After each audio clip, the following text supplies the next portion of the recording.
Justice Gupta ने कह दिया है कि कर्नाटक हाईकोर्ट का फैसला सही है, यानी जो अपील हिजाब के विरोध में थी उसे उन्होंने खारिज कर दिया है। यानी एक जस्टिस जो जज हैं हेमंत गुप्ता, उन्होंने अपना फैसला बता दिया है कि कर्नाटक हाईकोर्ट ने जो फैसला लिया, कर्नाटक सरकार ने पहले कहा था कि स्कूलों में ड्रेस कोड नहीं रहेगा, हिजाब पूरी तरीके से बैन रहेगा और स्कूलों में ड्रेस कोड ही लागू होना चाहिए। इसको लेकर कर्नाटक हाईकोर्ट में पहले अपील थी। कर्नाटक हाईकोर्ट ने कर्नाटक सरकार के फैसले को बरकरार रखा था, उससे चैलेंज किया गया था सुप्रीम कोर्ट में। अब बड़ी खबर यह है कि जस्टिस हेमंत गुप्ता ने कह दिया है कि कर्नाटक हाईकोर्ट का जो फैसला था वो सही है, यानी कर्नाटक सरकार का फैसला सही है, यानी कहीं भी रिलीजियस मैटर्स में ये इंटरफेरेंस नहीं माना जाए। ये जस्टिस हेमंत गुप्ता का फैसला।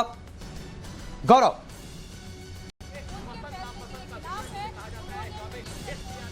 बिल्कुल देखिए, और बड़ी खबर, जहां हेमंत गुप्ता ने याचिका खारिज की है, वहीं जस्टिस सुधांशु धूलिया ने हाईकोर्ट के एक फैसले को ही खारिज कर दिया है। यानी कि जिस स्प्लिट ऑफ वर्डिक्ट की चर्चा हम लोग सुबह से कर रहे थे, बड़ी खबर, दोनों ही जज हिजाब मामले में अलग अलग फैसला दे रहे हैं। जस्टिस हेमंत गुप्ता ने कहा कि वो कर्नाटक सरकार के फैसले को सही मानते हैं, वहीं जस्टिस सुधांशु धूलिया ने कहा है कि कर्नाटक हाईकोर्ट के फैसले को मैं खारिज कर रहा हूं, मेरी राय इस मामले में अलग है। और ये बहुत महत्वपूर्ण है। जस्टिस धूलिया जो हैं वो ऑपरेटिव पार्ट जो है पढ़ रहे हैं। दरअसल दोनों ही जज जो हैं वो अपने आदेश के ऑपरेटिव पार्ट पढ़ रहे हैं, यानी कि जिससे कोर्ट के आदेश की जो है वो दिशा तय होती है, जो महत्वपूर्ण पार्ट होता है जिसे ऑपरेटिव पार्ट कहा जाता है, उन दोनों ही जजेस ने ऑपरेटिव पार्ट्स को ही पढ़ा। जस्टिस हेमंत गुप्ता ने कर्नाटका हाईकोर्ट के आदेश को जारी रखा है, वहीं जस्टिस सुधांशु धूलिया ने जो है वो हाईकोर्ट के फैसले को खारिज कर दिया है, जो कि ये कहता था कि हिजाब जो है एसेंशियल रिलीजियस प्रैक्टिस नहीं है।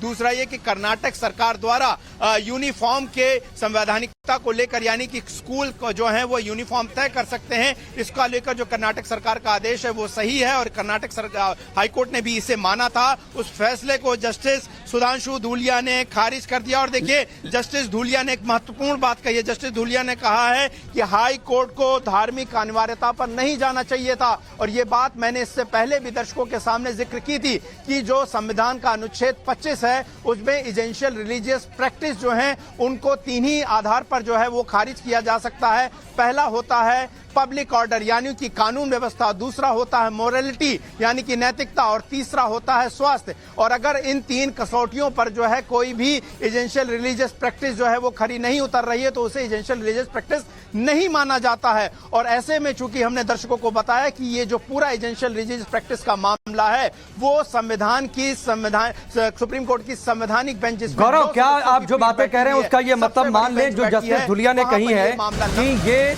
चॉइस का मैटर था। मैं आपके पास आता हूं इस बीच बड़ी खबर, और बड़ी खबर यह कि अब यह तस्वीर साफ हो गई है।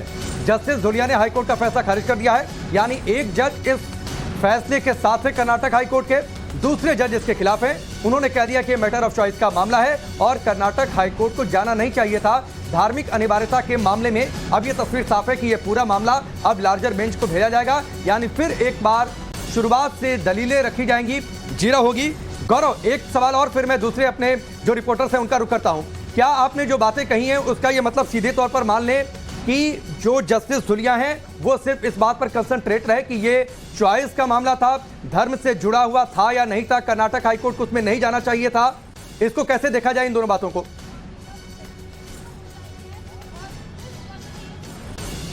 देखिए, इसको अगर समझने की कोशिश करें तो चूंकि देखिए जो कि एसेंशियल रिलीजियस प्रैक्टिस यानी कि अनिवार्य धार्मिक प्रथा, ये मामला जो है एक संविधान से जुड़ा मामला है, और चूंकि हाईकोर्ट को संज्ञान में ये था कि इस मामले में जो सुनवाई है वो सुप्रीम कोर्ट की संवैधानिक पीठ के पास लंबित है, ऐसे में हाईकोर्ट के द्वारा इस मामले में आदेश देने का कोई अर्थ नहीं बनता था, कोई तर्क नहीं बनता था, क्योंकि इस मामले में जो सबसे बड़ा फैसला है वो 9 सदस्यों की सुप्रीम कोर्ट के जजेस की संवैधानिक पीठ फैसला लेगी। ऐसे में ये जो फैसला था कर्नाटक हाईकोर्ट का वो अपने आप में ही इनफ्लेक्चुअस हो जाता है, यानी कि वो व्यर्थ हो जाता है। और यही बात जो है जस्टिस सुधांशु धूलिया ने कही है कि आपको एसेंशियल रिलीजियस प्रैक्टिस के मैटर में नहीं जाना चाहिए था। आप भले ही गवर्नमेंट के जो ऑर्डर हैं जिसको कि कर्नाटक हाईकोर्ट ने अपील भी किया, वो फैसला एक तरह से जो है वो चलिए ले सकते थे, लेकिन एसेंशियल रिलीजियस प्रैक्टिस पर फैसला सही नहीं था।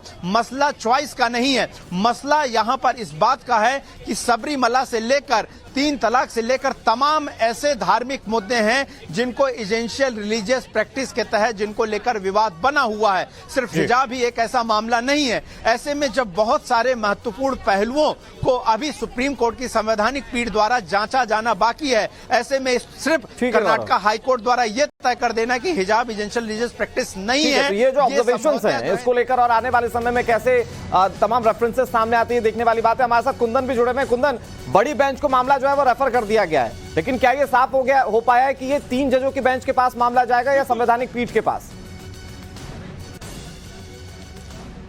देखिए, ये दोनों अलग अलग इश्यूज है, लेकिन सबसे बड़ी अभी जो खबर आपको मैं बता रहा हूं कि जो लड़कियों ने याचिका दायर किया था कि हिजाब पहनने की अनुमति दी जाए, उनसे उन्हें अभी फिलहाल राहत नहीं मिली है इस पूरे वर्डिक्ट का फैसले के तौर पे, अगर आप देख सकते हैं। लेकिन सवाल यह है कि इस इश्यूज को क्या लार्जर बेंच पे शिफ्ट किया जाए, और लार्जर बेंच 3 बेंच हो या 4 बेंच हो, ये सीजीआई की कॉल होती है। वो तय करते हैं कि इस मैटर्स को कितने बड़े जज के आगे रेफर किया जाए। लेकिन आज दो जो जजों की खंडपीठ ने जो फैसला सुनाया उसमें मतांतर होने की वजह से दोनों के अलग अलग व्यू होने के वजह से इस मामले को रेफर कर दिया गया है। और जिन लड़कियों की याचिका पे आज ये मामला सुप्रीम कोर्ट में आया था, उनको फिलहाल राहत नहीं मिली है। सो कुल मिला के कई इस पूरे मामले में अलग अलग ओपिनियंस रखे गए थे, अलग अलग ऑब्जर्वेशंस रखे गए थे। ठीक है, कुंदन एक बार फिर से आपका रुख कर रहे हैं। अमित भी हमारे साथ जुड़े हुए हैं। अमित, हाईकोर्ट के बैन का फैसला सही, जस्टिस गुप्ता ये बात कह रहे हैं, जबकि मैटर ऑफ चॉइस का मामला इसे जस्टिस धुलिया की ओर से बताया गया। इन दोनों जजेस की ऑब्जर्वेशंस को आप कैसे देखते हैं? देखिए, मुझे लगता है कि इस बात की संभावना सुबह ही हो गई थी जब ये बात सामने आई थी कि दोनों जज अपने अलग अलग फैसले सुनाएंगे, क्योंकि अगर सहमति बनी होती तो ये फैसला एक होता। मतलब साफ है कि जो चीज एक लार्जर बेंच की इसलिए भी जरूरत थी क्योंकि ये एक धार्मिक से मामले से जुड़ा हुआ था। हालांकि हाईकोर्ट का ये फैसला जो था वो ये इस बात को लेकर था कि स्कूल जो वो तय करता है, लेकिन जो मुस्लिम पक्ष बार बार ये जो दलील दी थी उनकी तरफ से यही सबसे बड़ी बात थी कि इसको इस तरह से नहीं, आप हाईकोर्ट के फैसले को कॉन्स्टिट्यूशनल बेंच में ट्रांसफर किया जाए, क्योंकि ये संवैधानिक अधिकार की बात हो रही है। तो मुझे लगता है कि जो लार्जर बेंच या फिर कॉन्स्टिट्यूशनल बेंच होगा ये तो सीजीआई की तरफ से होगा या तय किया जाएगा, लेकिन एक इसको बहुत समाधान की जरूरत थी और इसको मुझे लगता है कि उस लेवल से समाधान की जरूरत होनी चाहिए जैसे कॉन्स्टिट्यूशनल बेंच अगर इसको करता है तो ये पूरे देश में फिर उसको उस तरह से मंजूर होगा और पूरे देश में मुस्लिम समुदाय हो या फिर दूसरा पक्ष हो, हर पक्ष को स्वीकार होगा। तो ये एक मुझे लगता है कि ये